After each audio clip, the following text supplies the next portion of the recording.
Welcome, everyone. We have now come to a topic that has been the interest of many for quite some time. And this relates to the origin of races and the evolution of language. But before we get into the meat of this, what I want to do is tell you the story first. Then we will examine a few things and get into the reality of the subject. And so we will begin with the most common version of the tale told in Genesis. And the whole earth was of one language, and of one speech. And it came to pass, as they journeyed from the east, that they found a plain in the land of Shinar, and they dwelt there. And they said to one another, "Go to, let us make brick, and burn them thoroughly." And they had brick for stone, and slime had they for mortar. And they said, "Go to, let us build us a city and a tower, whose top may reach unto heaven. And let us make us a name, lest we be scattered abroad upon the face of the whole earth." And the Lord came down to see the city and the tower, which the children of men builded. And the Lord said, "Behold, the people is one, and they have all one language. And this they begin to do. And now nothing will be restrained from them, which they have imagined to do. Go to, let us go down, and there confound their language, that they may not understand one another's speech." So the Lord scattered them abroad from thence upon the face of all the earth, and they left off to build the city. Therefore is the name of it called Babel, because the Lord did there confound the language of all the earth, and from thence did the Lord scatter them abroad upon the face of all the earth. Now, after hearing this story, how many of you feel that there are quite a few details missing here? There is no detailed description of the city or the tower in these particular verses, so why do we have countless renderings of a spiral or temple-like structure? Journey with me as we explore history and the many questions related to this scripture, as we search for the truth behind the Tower of Babel.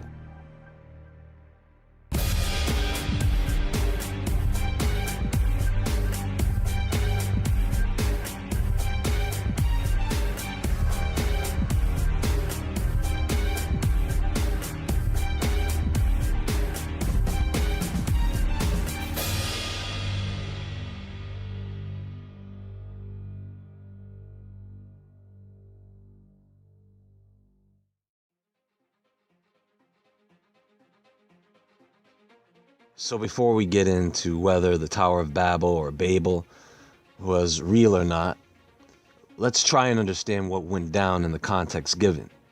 And for that, we need to go back to the origin of our species, the first man and woman. And if we go by the biblical narrative, that would be Adam and Eve. We would all be descendants of those two people. Now, we all know what intermarrying and incest is. And we know and understand that this was allowed or sanctioned in those times. This didn't change until around the time the Israelites were wandering the desert and getting ready to enter Canaan, where God told Moses to lay down the law about this. Now, going back to Adam and Eve, they had a bunch of children who have children and so on. What happened was the intermarrying between close relatives and all that was going to come to an end. However, due to the fallen angels and the defilement of mankind and creatures, it became a free-for-all, and everybody was hooking up with anybody and anything. Too much corruption and too many abominations. Up until the days of Noah, when God had to wipe the earth clean of this mess. And after the flood, we see the population reduced back to 8. Now, you can't do much with that many people, so the intermarrying begins again. Here's the problem. After some time, the people came together at Shinar and said, "Listen, let's build this city and this tower," which essentially was an astrological worship site.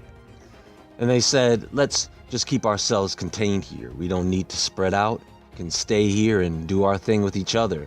So God divided the languages. He confused them so that they couldn't understand each other. Everyone became a babbling idiot, I guess. And then they were pushed away from each other. Voila, we have diversity. That's my short take on it, but there's more. So, how much diversity are we talking? Well, in Genesis 10, there is a table of nations that lists 70 nations. So let's consider a few things here. One, the people in those days were not idiots. They had technology, mathematics, they knew about the stars, geography, metallurgy, architecture.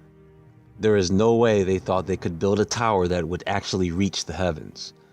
What this tower most likely is what's called a ziggurat, or step pyramid. And a ziggurat back then could be comparable to an observatory today. Keep in mind that this is the beginning of Babylon, ancient Sumer. And what did they believe? They believed that these beings came down from the heavens, called the Anunnaki.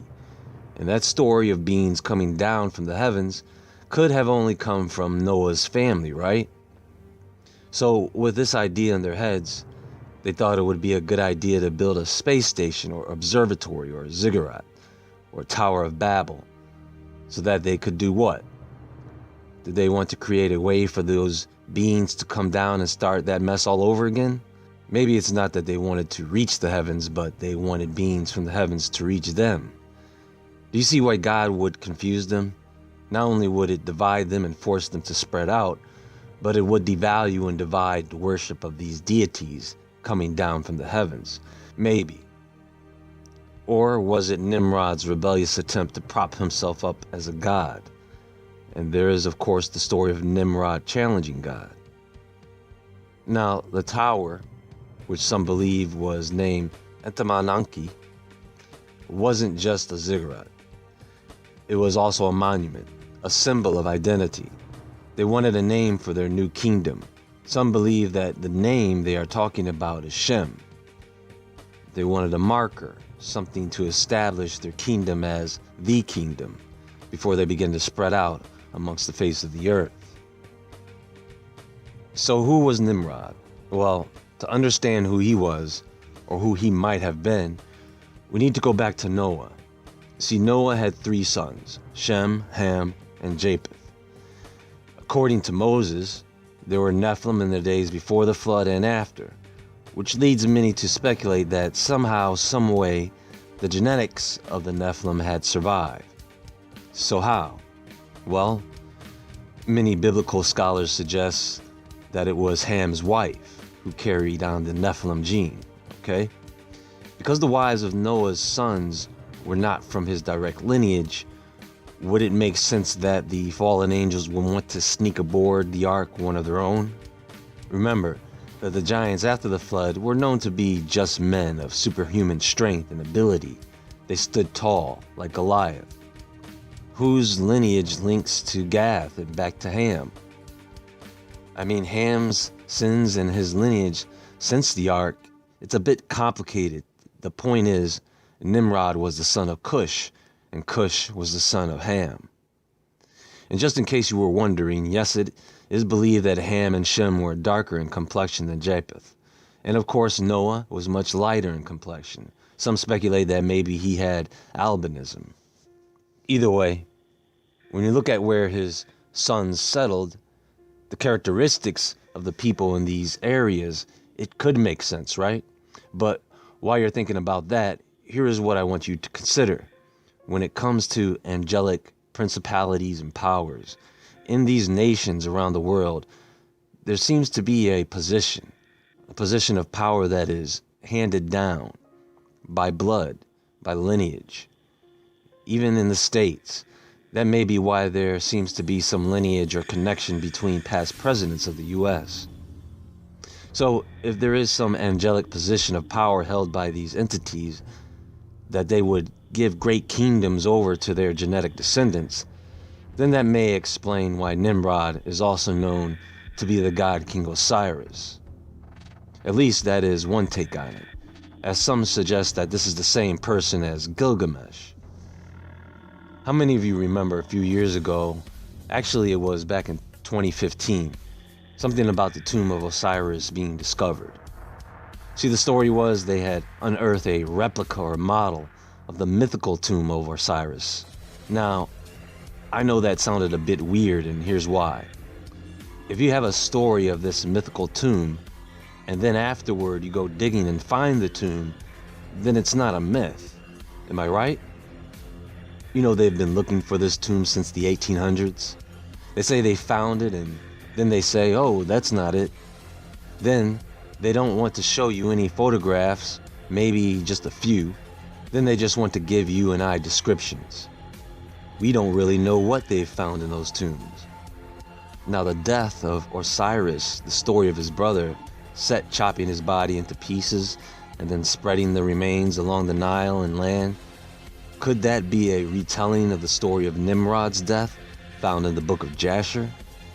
Here's what it says. And on a certain day Esau went into the field to hunt, and he found Nimrod walking in the wilderness with his 2 men. And all his mighty men and his people were with him in the wilderness, but they removed at a distance from him, and they went from him in different directions to hunt. And Esau concealed himself from Nimrod, and he lurked for him in the wilderness. And Nimrod and his men that were with him did not know, and Nimrod and his men frequently walked about in the field at the cool of the day, and to know where his men were hunting in the field. And Nimrod and 2 of his men that were with him came to the place where they were, when Esau started suddenly from his lurking place, and drew his sword, and hastened and ran to Nimrod and cut off his head. And Esau fought a desperate fight with the 2 men that were with Nimrod. And when they called out to him, Esau turned to them and smote them to death with his sword. Also apparently, according to the book of Jasher, Nimrod had possession of the garments that God had made for Adam and Eve. And it reads, And the garments of skin which God made for Adam and his woman, when they went out of the garden, were given to Cush. For after the death of Adam and his woman, the garments were given to Enoch, the son of Jared. And when Enoch was taken up to God, he gave them to Methuselah, his son. And at the death of Methuselah, Noah took them and brought them to the ark. And they were with him until he went out of the ark. And in their going out, Ham stole those garments from Noah his father, and he took them and hid them from his brothers. And when Ham begat his firstborn Cush, he gave him the garments in secret. And they were with Cush many days. And Cush also concealed them from his sons and brothers. And when Cush had begotten Nimrod, he gave him those garments through his love for him. And Nimrod grew up. And when he was 20 years old, he put on those garments. And Nimrod became strong when he put on those garments. And when Esau saw the mighty men of Nimrod coming at a distance, he fled, and thereby escaped. And Esau took the valuable garments of Nimrod, which Nimrod's father had bequeathed to Nimrod, and with which Nimrod prevailed over the whole land. And he ran and concealed them in his house. You know, this story of the Tower of Babel, you could look at it from so many different angles. It is pretty much the story of the quick rise and fall of the first kingdom. I mean, that flood didn't happen too long before that, but it seems they wanted to go right back to the ways of the old world. And with division of languages, there is division and variations of the stories about this place.